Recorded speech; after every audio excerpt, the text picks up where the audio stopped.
오늘 마태복음 12장 9절부터 22절을 함께 봉독했습니다.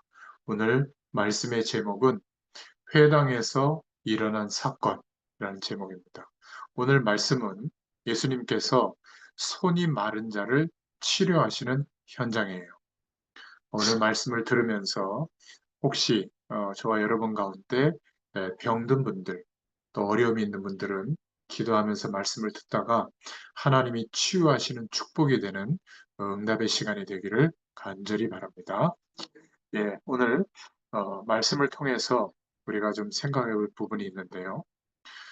지금 이 마태복음은 여러분이 이미 아시다시피 예수님께서 이 땅에 오셔서 이제 공적인 사역을 시작하시고 제자들을 부르셔서 천국 복음을 말씀하시는 내용이에요. 유대인들에게 먼저 이 천국 복음을 말씀하시고 예수님으로부터 시작되어진 다른 시대가 됐다. 하나님 나라의 축복이 임하는 시대가 됐다. 그래서 그 축복이 임했을 때 어떤 일들이 일어나는가? 삶의 태도도 바뀌게 되고 또 세상을 능가하는 삶의 방법도 알게 되고 또 그렇게 많이 기도했지만 하나님의 창조의 역사가 일어나지 않았잖아요.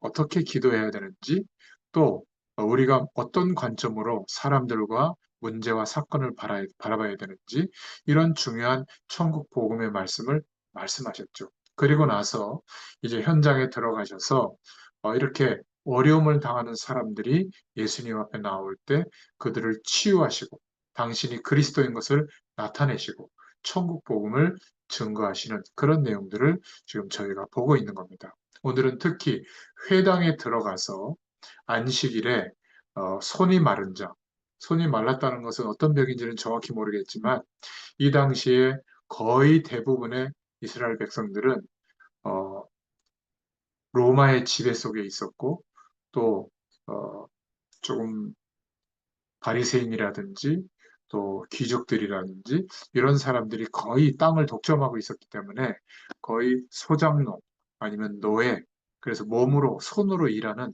그런 참 그 비참한 그런 인생들을 거의 다 살았죠. 그런데 손이 불편해서 손이 마른 병 때문에 일을 하지 못했다면 얼마나 좀 불쌍한 인생이겠습니까? 그죠? 그 사람이 치유함을 받는 그런 현장이에요. 그 현장에서 오늘 어떤 일이 일어나는지 한번 살펴보겠습니다. 그 첫 번째로 우리는 사단의 전략 세 가지가 있는데 여기에 속지 말아야 될 줄로 있습니다. 사단의 전략 세 가지가 있는데 첫 번째는 도대체 이 사단이 어떤 존재인지 자신의 존재를 모르도록 속여요. 그래서 어떨 때는 막 광명의 천사로 가장하기도 하고 어, 막, 어, 막 귀신이 좋은 신인 것처럼 속이기도 하고 그렇죠? 자신의 존재를 모르도록 작업합니다. 여기에 대한 감각이나 의식도 가지지 못하도록 속이죠. 대부분 우상 숭배하는 나라나 미신이 온 나라에 이렇게 퍼져 있는 그런 현장에 가보면 좋은 존재로 알아요. 자기들에게 복을 주는 존재로 알아요. 그래서 섬기고 하잖아요. 그러니까 생각하지 못하도록 그렇게 문화적으로도 장악해 버리는 거죠. 성경 말씀에는 뭐라고 말하고 있냐면 계시록 12장 1절부터 9절에 보면 온 천하를 꿰는 자다 이렇게 말하고 있고요. 고린도후서 4장 4절부터 5절에 보면 복음의 광채를 가린다 이렇게 말하고 있고 또 요한복음 16장 12절부터 14절에 보면 거짓 법으로 막 좌지우지하는 것처럼 보이는 세상 임금이다 이렇게 표현하고 있습니다. 이 마태복음 4장에도 보면 예수님이 지금 공생의 사역을 시작하기 전에 광야에서 기도하고 있는데 예수님에게 찾아와서 시험을 걸었죠. 배고픔과 명예심과 경배의 대상을 바꾸도록 그걸 가지고 시험을 걸었다는 것은 예수님이 누구시죠? 성자로 오신 예수님, 즉 하나님이시잖아요. 하나님과 같은 본체신데 이 마귀가 예수님께 시험 걸었다는 것은 시험에 걸리게 할 수 있다. 이런 확신을 갖고 덤빈 거 아니겠어요? 그렇다면 우리 인간들에게 역사하는 것은 뭐 유도 아니겠죠. 그래서 첫 번째 그 전략이 뭐냐면 자기가 어떤 존재인지 모르도록 속인다는 거. 자, 두 번째 전략이 있는데 어떻게 이 사단이 역사하냐면 복음을 빙자해서 다른 것에 집중하도록 속여요. 여전히 예수님이 그리스도이시는 이 복음의 축복이 우리에게 주어져 있는데 막상 살아가는 삶을 보면 다른 데 관심을 돌리게 하는 겁니다. 이 바리새인들도 오늘 말씀해 보면 왜 안식일을 잘 안 지키냐? 왜 안식일에 일을 하냐? 왜 안식일에 병자를 고치냐? 왜 안식일에 미리삭을 그렇게 까서 먹냐? 그건 타작하는 거 아니냐? 일하지 말라고 했는데 안식일에 의미는 생각하지 않고 안식일에 규정을 지키는 데 관심을 갖는 거예요. 우리는 그런 때가 있죠. 이거는 하나님의 뜻인데, 이건 하나님의 뜻이 아닌데, 이거는 맞는데, 이거는 틀리는데, 뭔가 이렇게 규정해 놓은 것을 지키는 데 관심이 많아요. 그 규정을 하나님이 말씀으로 규정을 한 의미가 있을 거 아니에요. 그거는 또 몰라요. 이게 너무 안타까운 겁니다. 예수님이 그리스도이심을 나타내게 하시려고 그래서 말씀을 주셨다고 했잖아요. 요한복음 20장에 보면.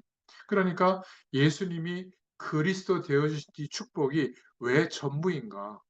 오늘도 오전에 부천의 수목 어, 부천병원에 가서 수요 예배를 11시에 드리는데 남자분 환자가 한 분이 오셨더라고요. 직장암 3기라고 하는데 한 45살쯤 된 것 같은데. 그래서 이제 예배 끝나고 혹시 구원의 확신이 없거나 이런 사람들은 남으시라고 기도해 드린다고 봤더니 전혀 뭐 교회도 가보지 않은 사람인데 그 환자들 중에 그 권사님인가 그분이 이렇게 권면한 것 같아요. 예배가 있으니까 오라고. 그러니까 이제 복음 전해드리고 예수님을 영접했거든요. 그 뒤에 또 이렇게 와서 얘기를 하는데 교회를 가본 적도 없고 오늘 처음 예수 영접했는데 자살도 여러 차례 자기가 시도하고 인생에 우울증도 심하고 인생을 어떻게 살아야 될지 모르겠다. 막 그런 얘기를 하더라고요. 만약에 그 시간에 복음이 전해지지 않았으면 어떡할 뻔했어요. 그죠? 구원을 받은 겁니다. 얼마나 감사한지. 그리고 그 근처에 또 부천에 교회 다니시는 권사님이 있는데 연결해서 그 교회로 안내해 드렸는데요. 여러분, 정말 분명한 사실은 복음을 빙자해서 다른 것에 몰두하도록 속여요. 그러니까 내가 형편이 나아지고 성공하고 막 성경도 많이 알고 믿음도 잘하고 그러면 복음을 조금 더 생각해야지. 복음을 조금 더 전해야지. 이렇게 그때 생각하면요. 죽을 때까지 못합니다. 초대교인들이 먹고 사는 일에 급급하도록 어떻게 하든지 살아야 될 거 아니에요? 핍박의 시대에. 그러면 거기에 집중되다 보면 어떻게 될까요? 복음 못 전합니다. 그렇죠? 복음 전하는 또 사명병이 들리면 어떻게 되죠? 막 집안일도 팽개치고 뭐 무조건 막 돌아다니면서 막 전도에 들고 애씁니다라 좋아 보이지 않아요. 나는 삶을 충실하게 사는데 목적이 뭐죠? 복음의 영광이 드러나도록 살면 복음이 전달되게 돼 있어요. 그렇지 않겠습니까? 목회자가 주의 일을 하는데 어떻게 하면 이 복음을 전달할 수 있을까? 이 중심으로 주의 일을 하면 주의 일을 하는 현장마다 복음 받을 자들을 보내세요. 저는 그거를 경험하고 있거든요. 여러분, 성도들이 교회 안에서조차 분쟁하고 시기하고 갈등하고 말씀을 가지고 맞다 틀리다 판단만 하고 있고 서로 원망하고 그러다 보면 뭘 놓치게 되죠? 그날 예배할 때 하나님의 축복을 모르도록 사단이 속이고 있는 겁니다. 사람 때문에 거의 시험 들잖아요. 사람들의 말, 사람들의 눈빛, 사람들의 태도, 자기만 옳다고 그러고 나는 틀렸다 그러고 뭐 이런 것 때문에 화나는 거 아니겠어요? 뭐 불친절하거나 그럴 수 있죠. 교회가 대단한 사람들이 모이는 게 아니라 보통 사회보다 모자라고 힘든 사람이 모여요. 무슨 인격을 기대할 수 있고 무슨 나은 행동을 기대할 수 있겠습니까? 그럴 수 있다 생각해야 돼요. 안 그러면요, 그 난관을 다 뚫고 하나님의 은혜를 받는다? 불가능해요. 저는 어떤 약점이 있냐면 숫자에 약하고요. 통계가 좀 틀리기도 하고, 또, 요만한 거를 막 이만큼 뻥튀겨가지고 막 대단한 것처럼 말하는 그런 약점이 있거든요. 저를 그렇게 관찰해서 알게 됐더라도 그러려니 하셔야 돼요. 안 그러면요, 그것 때문에 중요하지 않은 것 때문에 하나님의 말씀이 심부름 되어지고 전달되는데 놓칠 수 있거든요. 그래서 저는 음, 가능하면 제가 포장하지 않으려고 하는데도 불구하고 사람인지라 은근히 포장하는 게 있는 것 같아요. 그걸 가장 잘하는 사람이 오늘 예배 드리고 같이 예배 드리고 있는데요. 그게 뭐 두렵거나 무서운 건 아니고 고맙죠. 그런 것들을 알려주고 또 가끔 제가 오버할 때는 또 이렇게 낮춰주고 하니까 말이죠. 그런 것들이 많이 도움이 돼요. 여러분, 복음 말고 다른 데 관심을 가지면 내가 열심히 최선을 다해서 잘하는 것 같은데 하나님의 영광이 나타나지 않는다는 거. 사단에게 많이 속게 된다는 거 기억하시기 바랍니다. 그리고 세 번째 전략이 구원을 못 받은 것 같은 사람들로 하여금 교회나 교단이나 또 신학이나 교권을 쥐고 관여하고 영향을 입히도록 그렇게 사단이 속여요. 결정적인 증거가 예수님 시대 바리새인들이죠. 바리새인들은 예수님을 그리스도로 인정하지 않았기 때문에 구원 못 받은 겁니다. 그런데 바리새인이 유대교라고 하는 종교의 핵심 계층이거든요. 모든 기득권을 다 가지고 있었어요. 더 확실한 증거는 중세교회죠. 중세교회를 보면 모든 권한을 황제보다 더 많이 갖고 있었잖아요. 그렇잖아요. 사제들, 또 교황, 음, 그렇잖아요. 교회가. 그런데 그 사람들이 가장 결정적으로 복음보다 자신들의 규칙과 자기들의 교시와 자기들의 교리를 더 위에 올려놓고 인도받게 된 겁니다. 그래서 2000년의 시기가 지나고 나서 결국 종교 개혁이 일어나지 않습니까? 지금 우리 시대는 어떤가요? 다 그런 건 아니지만 교회가 작을 때는 순수했는데 교회가 부흥하고 커지고 헌금도 많아지고 성도의 숫자도 많고 하다 보니까 뭔가 목회자가 군림하는 그리고 뭔가 돈에 대해서도 사람에 대해서도 뭔가 이렇게 어, 성경적이지 않은 그런 모습 때문에 많은 상처를 주게 되고요. 그것 때문에 교회가 갈라지기도 하고 그것 때문에 세상에서 지탄받는데도 떳떳하기까지 해요. 회개도 하지 않습니다. 이게 너무 안타까운 거죠. 사단이 역사에서 그렇습니다. 구원 못 받은 자로 하여금 구원의 축복보다 다른 것에 몰두하는 자들로 하여금 그러한 어떤 고난과 사회적 이치를 가지고 막 쥐락펴락하도록 속이는 겁니다. 그러니까 복음 말고 다른 종교를 통해서 사람을 속이기도 하죠. 교회는 다니는데 복음 모르도록 속이는 것. 이러한 사단의 전략을 밝히 알아야 될 줄로 믿습니다.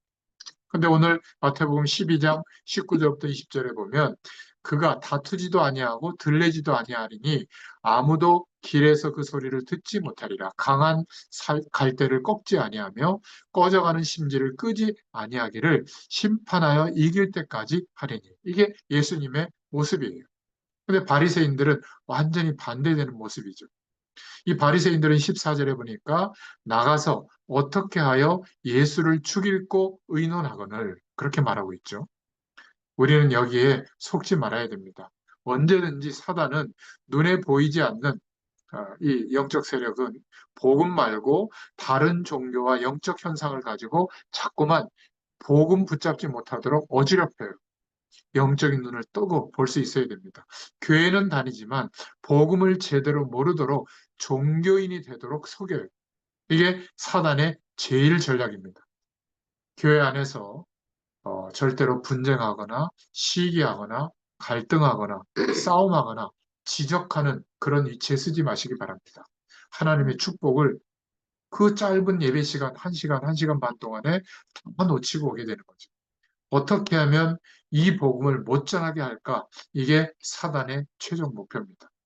어느 정도로 시비를 걸었냐면 제자들이 밀을 따먹은 걸 가지고 왜 안식일에 밀을 따먹었느냐? 왜 안식일에 손 마른 자를 고쳤냐? 이런 걸 가지고 시비를 거는 사람들이 바리새인들이거든요. 그래서 오늘 두 번째로 안식일에 손 마른 자를 고치는 것에 시비를 건 자들이 오늘 말씀에 나옵니다. 안식일을 그 규칙을 어떤 규율을 규정을 지키는 것보다 안식일은 더 큰 의미가 있는데 그거는 관심도 없어요. 사람을 살리는 데는 관심이 없고 그저 자기들이 익숙한 대로 행했던 규정 지키는 것만 중시하는 겁니다. 이 사람들이 일부러 그렇게 한 게 아니라는데 굉장히 중요한 문제가 있는 거예요. 이 사람들의 영적인 상태가 그런 겁니다. 안식일의 의미를 지키고 그 축복을 기대하는 게 아니라 규정을 지키는 영적 상태로 굳어진 거예요. 그리고 자기들은 그 규정과 규칙을 잘 지켰기 때문에 괜찮은 사람이고, 저 사람들은 규정을 잘 안 지키기 때문에 정죄하는 정도가 아니라 완전히 재판받아야 된다. 종교법으로. 막 그런 정도예요. 구원받지 못한 사람은 복음에 관심이 없죠. 이 사람들이 안식일에 절대 무엇을 하지 못하도록 하는 모세의 율법에 딱 꽂혀 있는 겁니다. 그러니 안식일에 손 마른 자를 고쳐도 되겠냐? 그 인생에 아주 가로막힌 문제를 해결해 준 건데 그것보다는 왜 규정을 안 지켰냐? 밀이삭을 타정하면 되겠냐? 이 사람들이 일부러 그런 게 아니라 사명을 가지고 말하는데 문제가 있는 거예요. 우리가 교회 안에서도 신앙생활 할 때 보세요. 교회의 문제, 목회자의 문제, 또 사람들의 문제, 이거를 사명을 가지고 지적하고 이래야 된다, 저래야 된다 막 나서는 사람들이 있잖아요. 왜 그럴까요?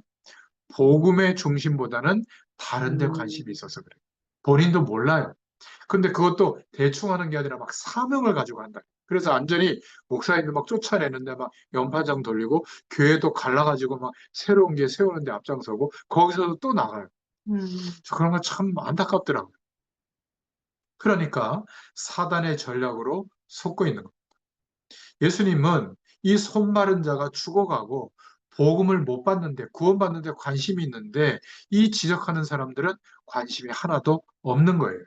구원을 받지 못하고 예배당만 다니는 바리새인들이죠. 그 어리으리한 예루살렘 성전. 그런데 예수님은 버림받은 자를 찾아오셔서 손 마른 자를 치유해 주셨습니다. 노동력을 팔아서 생계를 유지하던 시대에 손이 마른 병이 있다. 일을 못했을 거 아니에요. 필히 가난했을 것이고 불편했을 겁니다. 이런 사람이 회당에 사명이 있어서 온 게 아니잖아요. 갈 데가 없어서 겨우겨우 온 것이 분명한데 예수 그리스도께서는 여기에 관심이 많으셨던 겁니다. 자, 그런데 우리의 관심은 어디에 있습니까? 그냥 좀 편하게 예배드리고 훌륭한 목사님과 분위기 좋은 예배당과 좀 이렇게 주차 공간도 넓고 또 자녀 교육을 잘 시켜주고 나쁜 거 아니에요. 좋습니다. 그러면 점점점 대형 교회만 살아남고 작은 교회들은 다 없어져야 되죠. 흡수돼가지고. 그거는 부흥이 아니에요. 이동하는 거죠, 이동. 그리고 교회는 점점 없어지고요. 또 우리가 큰 쇼핑센터 가면 얼마나 편해요. 거기 다 있잖아요. 한목에 쇼핑할 수 있고. 차도 어마어마한 의리의리한 주차장이 되고 물건 싹 실어갖고 집에 오면 되잖아요.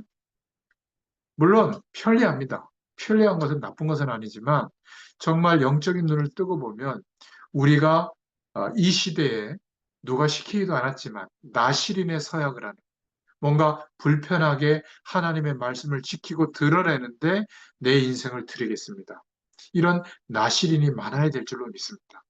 그 나시린은 명단에 나오지도 않아요. 대제사장은 제사장 직분들은 화려한 막 옷을 입고 막 좋은 막 그 구별되는 모자를 쓰고 칭송을 받았지만 나시린은 그냥 삶 속에 있었어요. 그러나 곳곳에 있었기 때문에 그들이 불편하고 힘들지만 하나님의 말씀대로 사는 그 삶을 실천했기 때문에 민수기 6장에 보면 나옵니다. 그들의 삶을 보고 이스라엘 백성들이 정화작용이 일어난 거예요. 아, 나도 저렇게 말씀대로 살아야지. 지금 이 시대에 나시린이 거의 없어요. 그냥 편안하고 행복하고 그냥 좋은 이런 삶을 유지하는데 관심을 갖는 사람들이 거의 다죠. 우리가 그렇게 살 수 있는 자격과 환경이 충분한데 내가 그것을 좀 내려놓고 좀 불편하고 힘들더라도 주의 영광을 위해서 살아가는 사람들이 이 시대에 많이 있어야 될 줄로 믿습니다. 우리의 관심이 어디에 있는가? 교육자들, 중직자들, 영적인 지도자들이 어디에 관심이 있는가? 그 관심이 있는 곳에 그대로 하나님의 응답이 오게 됩니다. 정말 전도에 관심이 있다면 하나님은 전도의 문을 열어주세요. 틀림없습니다. 내 마음이 연관된 곳에 응답이 오거든요. 우리의 중심이 교회에 있다면 교회에 응답이 옵니다. 제가 끝나고 보여드릴 텐데 지금 이제 인테리어 막 공사를 하고 있거든요. 한 두 주, 세 주 하고 있는데요. 아마 기대가 되고, 물론 이제 첫째 주 돌아오는 주일날 예배 드릴 때는 그냥 막 공사하고 있는 상태에서 의자만 깔아놓고 그냥 임시 예배를 드려요. 그래도 거기서 드리자고 했어요. 그게 더 하나님께 중심을 드린 예배가 되니까 또 치워놓고 또 한 주일 공사하고 예배 드리고 아마 한 두 주, 세 주 되면 끝날 것 같아요. 그래서 어, 뭐두 번째 주에 오신다고 했나요? 2월 네. 8일. 그때가 되면 그래도 조금 모양이 날 겁니다. 그리고 마지막 주 정도 돼서는 이제 노회 목사님들 모시고 이제 정식적으로 설립 예배 그때 드리고 또 초대도 하고 할 건데요. 아마 그때는 좀 예배당에서 제대로 예배 드리는 그런 축복을 기대하고 있습니다. 자, 아무튼 정말 하나님께서 어디에 우리의 관심이 있는가 이것을 오늘 말씀을 통해서 질문하고 계시는 겁니다. 우리가 정말 교회의 축복을 관심을 가지면 교회의 응답이 와요. 우리가 움직이는 곳마다 하나님이 임재하시는 축복이 나타나죠. 마음에 담길 때 하나님의 응답이 옵니다. 예수님은 지금 이 회당에서 손 마른 사람에게 관심을 가지신 거예요. 근데 이 똑같은 현장에 바리새인들도 있었거든요. 그들은 율법을 지키는, 규정을 지키는 것에만 관심이 있었습니다. 누가 이 규정을 지키나 안 지키나 실수 하나 안 하나 이런 데 관심이 있었던 거예요. 참 다르죠. 그리고 자기들이 형성한 획득한 사회적 위치 이것을 누가 위협하나 여기에 관심이 있는 거예요. 지금 병자들이 낫고 막 사람들이 예수님에게 열광하니까 저 예수를 죽여야 되겠다. 그리스도라고 전혀 생각도 않고 자기의 기득권을 놓칠까 봐 거기에 관심이 있는 겁니다. 그런데 예수님은 치유하시는 주님인 줄로 믿습니다. 손을 내밀어라. 그래서 손을 내밀었는데 그 한마디에 손 마르는 병이 치유됐다는 사실을 우리가 명심해야 돼요. 왜냐하면 요한복음 14장 6절부터 10절, 요한복음 10장 30절, 빌립보서 2장 6절에 보면 예수님은 하나님과 동등되시고 하나님과 같은 본체시다. 예수님이 하나님이시기 때문에 손을 내밀어라 이 한마디에 치유하실 수 있는 능력이 있는 겁니다. 하나님을 볼 수 없기 때문에 예수 그리스도를 보내셔서 하나님을 설명하셨고 하나님의 모든 것을 그리스도를 통해서 우리에게 깨닫게 하시고 체험할 수 있도록 지금도 역사해 주시는 겁니다. 그래서 예수님은 곧 하나님이시요 하나님의 아들로 오셨고 그리스도인 줄로 믿습니다.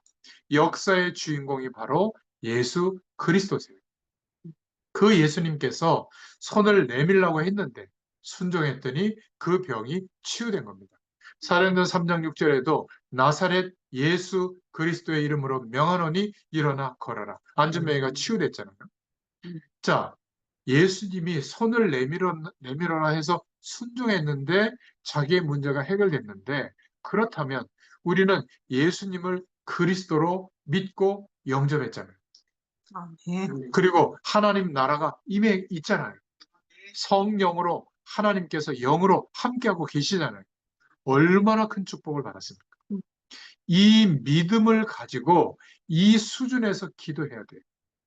기도를 하는데 불안하고 걱정되고 염려하고 우리는 인간이나 그렇잖아요. 그러나 믿음 가지고 기도할 수 있기를 바랍니다. 우리는 그러한 문제 때문에 훼손되는 인생을 사는 존재가 아니에요. 그리고 그 믿음의 수준에서 전도를 위해서 기도하고 그 믿음의 수준에서 우리의 일을 감당할 수 있기를 축원합니다. 손 마른 자보다 기억하셔야 돼요. 더 불구자가 바로 그 자리에 있었던 바리새인들이에요. 손 마른 자는 예수님의 말씀에 순종해서 치유받았잖아요. 그런데 바리새인들은 다른 기준을 가지고 여전히 고집 피우고 있는 겁니다.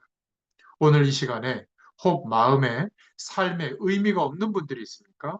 이 말씀을 영상으로 듣는 분들 중에 나중에 한번 질문해 봅니다. 지금 마음에 삶에 의미가 없다면 영육간에 병들게 됩니다. 하나님은 저와 여러분에게 대한 분명한 계획을 가지고 있습니다. 그것을 찾아냈다. 이랬을 때 하나님의 언약을 붙잡았다라고 표현할 수가 있는 거예요.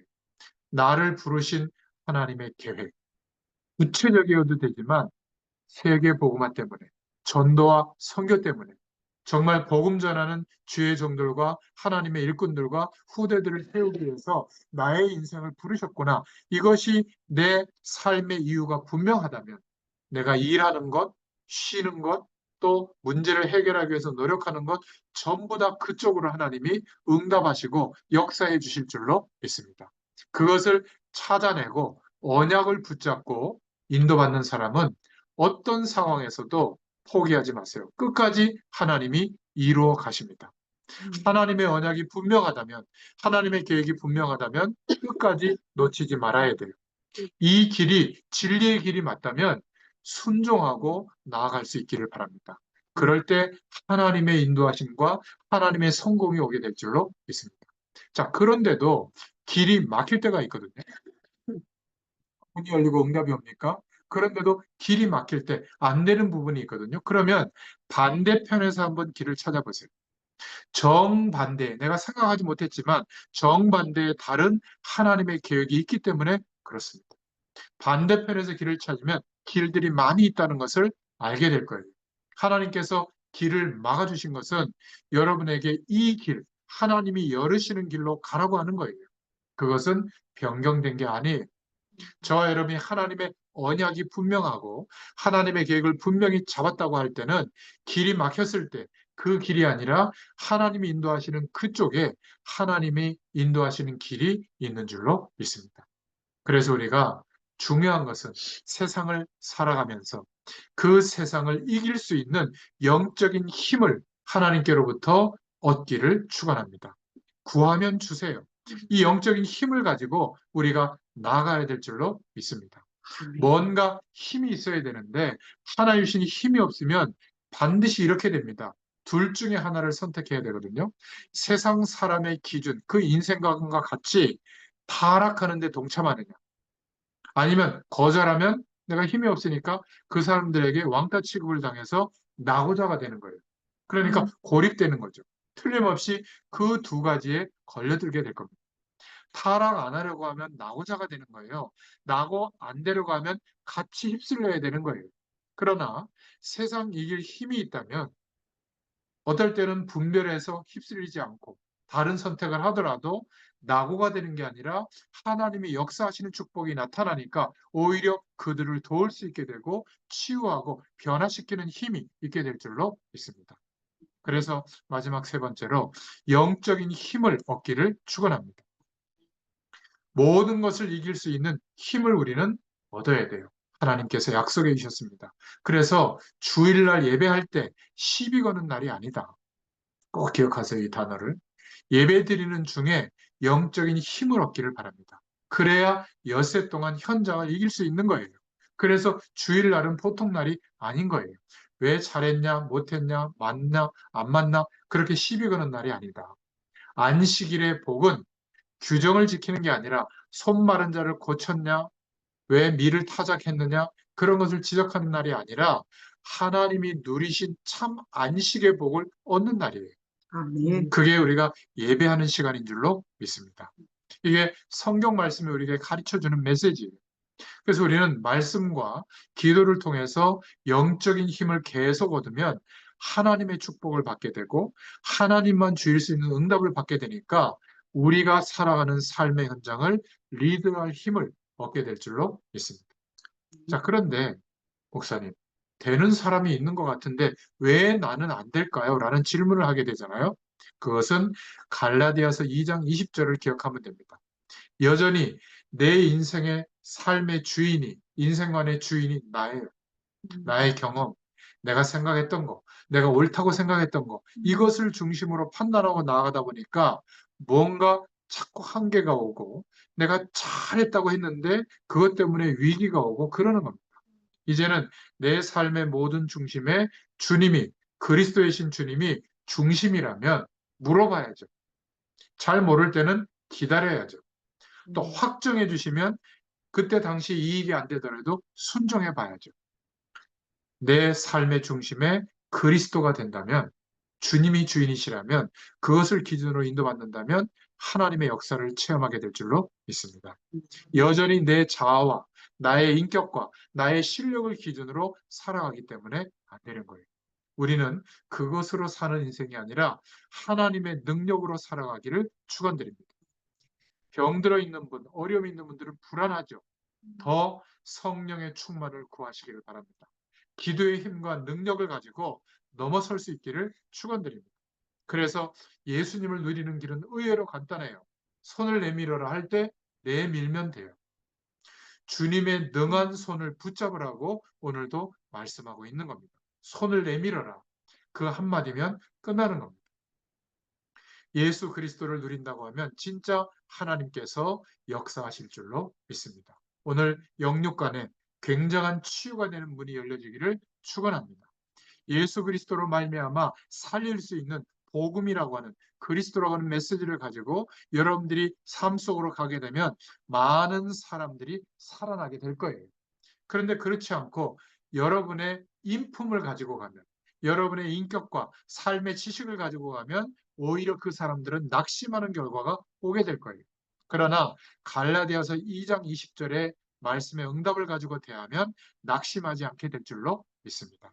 연약한 인생에 대한 하나님의 손이 나타났다. 오늘 그것을 말씀하고 있는 거예요. 움직일 수 없고 희망이 없는 인간을 향하여 우리 주님께서 능한 손을 펴서 일으켜 세웠다. 오늘 우리에게도 동일한 은혜와 응답을 주시는 줄로 믿습니다. 그 예수님은 하나님과 본체시다. 이것을 이해했다는 말이에요. 성경 말씀이 그때 이해되는 거죠. 나는 길이요 진리요 생명이니 누구든지 나로 말미암지 않고는 아버지께로 올 자가 없느니라. 요한복음 14장 6절 이 말씀을 이해했다는 겁니다. 이때부터. 나를 본 자는 아버지를 보았느니라. 이 말씀도 이해되는 말이죠. 같은 말이죠. 손 마른 자가 손 펴지도 못했는데 손을 펴졌어요.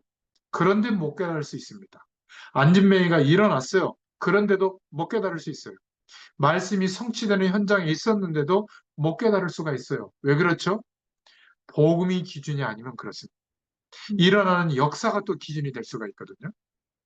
아직도 집안과 가정과 많은 어려움들이 들이닥치고 있는데 아직도 하나님의 말씀이 안 믿어집니까? 오늘 말씀 속에서 분명한 결론을 붙잡고 가시기를 축원드립니다. 어째서 예수님이 손을 내밀라고 그랬느냐? 오늘 어째서 주님이 손을 내밀어라. 그 가장 심각한 문제 속에 있는 사람에게 그냥 봐 역사해도 되는데 손을 내밀어라. 그렇게 말씀했을까요? 그렇죠? 그리스도의 능력을 체험해라. 이 답을 가지고 가라. 그 말이에요. 저와 여러분은 구원받은 하나님의 백성입니다. 그리스도의 능력을 체험할 수가 있는 사람이에요. 그래서 하나님께서는 어떤 문제도 해결할 수가 있습니다. 주님께서 능한 손을 드셔서 저와 여러분의 경제를 축복하시면 그 문제도 해결될 수 있는 거예요. 능한 손을 들어서 저와 여러분의 가정을 축복하시면 가정에 많이 들어졌던 어려움들도 해결되는 겁니다. 그렇죠? 하나님의 축복이 있으시기를 예수 그리스도의 이름으로 축원합니다. 기도하겠습니다. 하나님 감사합니다. 오늘 안식일의 주인 되신 주님께서 안식일의 축복을 누릴 수 있도록 가장 절박한 문제 가진 자를 손을 내밀라고 말씀하시고 치유하신 그 응답이 오늘 우리의 응답이 되도록 역사하여 주시옵소서. 복음 이외에 다른 것에 집중하다가 가장 중요한 축복을 놓치는 누를 범하지 않도록 우리의 마음과 중심을 지켜주셔서 예수님이 그리스도의 대신 이 복음의 영광에 항상 마음과 생각이 집중되도록 역사하여 주시옵소서. 예수님의 이름으로 감사하며 기도드렸습니다. 아멘. 지금은 우리 주 예수 그리스도의 은혜와 하나님 아버지의 크신 사랑하심과 성령의 내주인도 역사 교통하심이 오늘 말씀 주신 그대로 응답받기를 소원하는 모든 주의 백성들 머리 위에 지금부터 영원토록 함께 계실지어다. 아멘. 아멘. 감사합니다. 하나님께 영광의 박수 드리겠습니다. 감사합니다.